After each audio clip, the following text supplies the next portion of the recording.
Oke, assalamualaikum warahmatullahi wabarakatuh. Balik lagi di channel gua Hadid MC yang bakal ngebahas tentang arsitektur, interior, dan juga tips and trick untuk bagaimana menentukan, ya pokoknya tentang arsitektur. Oke, gitu. Pertama, kali ini gue bakal ngasih tips dan trik bagaimana kalian untuk memilih atau menentukan arsitek yang cocok untuk kalian. Jadi kenapa harus pilih yang cocok? Jadi kenapa pilih yang cocok itu biar nggak ada pengulangan. Pengulangan maksudnya gini. Jadi kalau emang udah cocok dan udah memang klop satu sama lain, nyari arsitek tuh kayak cari jodoh, cari pasangan. Jadi benar-benar yang idenya sejalan, sesuai dengan selera pribadi. Pokoknya benar-benar harus diperhatikan sih. Karena daripada ternyata pilih A, ternyata cocoknya sama yang B, itu bahaya.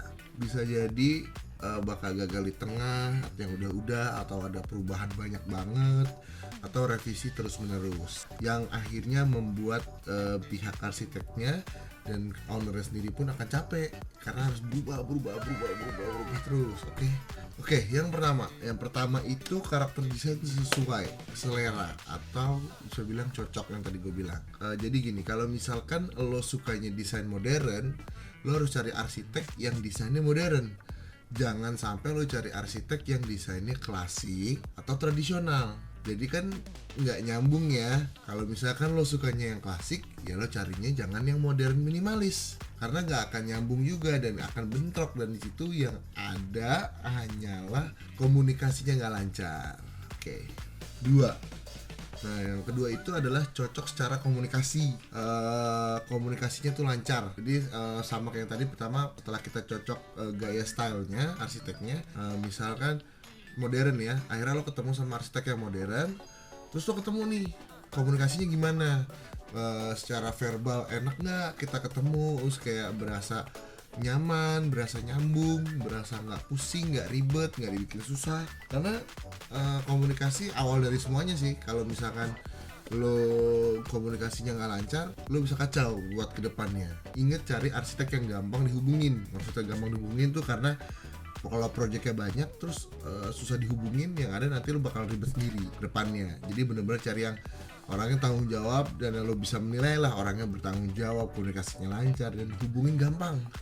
Oke, 3, perjanjian kerjasamanya. Nah, perjanjian kerjasamanya ini luas banget, banyak banget. Itu benar-benar sesuai bagaimana standar si arsiteknya mau kerjanya sampai mana, dan klien maunya meng-hire arsitek ini sampai tahap mana.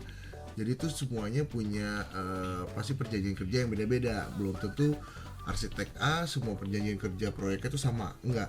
Kadang ada klien yang mau sampai tahap apa,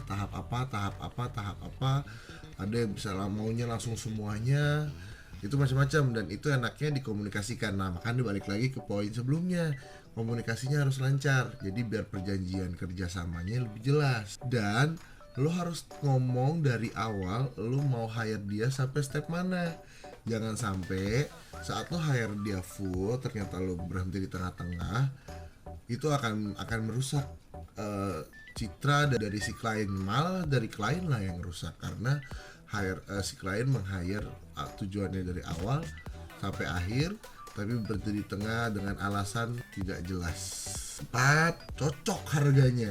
Nah, cocok harganya itu menurut gua adalah opsi terakhir. Kenapa opsi terakhir? Karena saat lo mendapatkan sesuatu yang benar-benar lo pengenin dan dia bisa mewujudkan mimpi lo dan membuat sebuah desain yang sesuai dengan keinginan dan kebutuhan lo, menurut gua harga asal masih masuk akal is worth it sih, men. Jadi jangan sampai lo kepincut nih ya, kepincut sama arsitek yang bayarannya murah. Ini 5 juta, 3 juta gue desain rumah gede gitu misalkan. Karena udah gak masuk akal banget kalau lo mendesain rumah mewah dengan budget yang desainernya itu cuma 5 juta sampai 10 juta. Itu udah gak mungkin banget. Yang itu lo harus patut curiga sih, men. Kenapa? Karena disitu banyak banget yang harus dipikirkan, banyak banget yang harus dikerjain. Dan menurut gue kalau misalkan dia dengan budget segitu, siap-siap dia kabur aja sih, men. Nah, setelah itu harganya tuh bisa dikomunikasikan. Kalau nanya ngomongin harga, berapa sih harga arsitek, nanti gua akan bahas lagi di video lain ya. Jadi ini pembahasan ini adalah bagaimana tips and trick mencari arsitek yang baik buat lo. Kalau udah harganya cocok, MOU-nya cocok, perjanjian kerjanya juga cocok, komunikasinya lancar, seleranya udah sama-sama modern, yang kayak tadi contohnya ada modern, tinggal bagaimana kalian mendiskusikan sama arsiteknya. Jadi misalkan cari alternatif desain, cari contoh-contoh desain yang kira-kira si klien itu suka dan lo mau. Nanti lo tinggal sampaikan sama arsiteknya.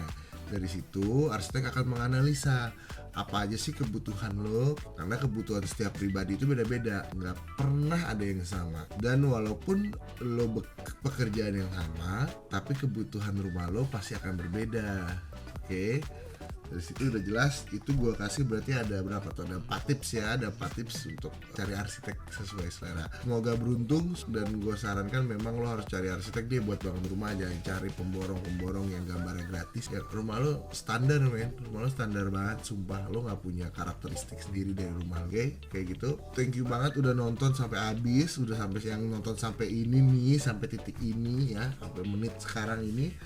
Thank you banget, dan jangan lupa untuk di like, di komen, di subscribe juga. Terus juga boleh kasih ide-ide saran di bawah, komen kira-kira mau bikin apa lagi ya desainnya, videonya apa lagi ya, tentang apa, tentang arsitek, atau ada yang mau ditanyain tentang bagaimana arsitek, bagaimana menjadi seorang arsitek, bagaimana sistem kerja arsitek dan segala macamnya. Boleh komen aja di bawah, di like dan di subscribe. Jangan lupa loncengnya juga loh. Oke. Thank you, see you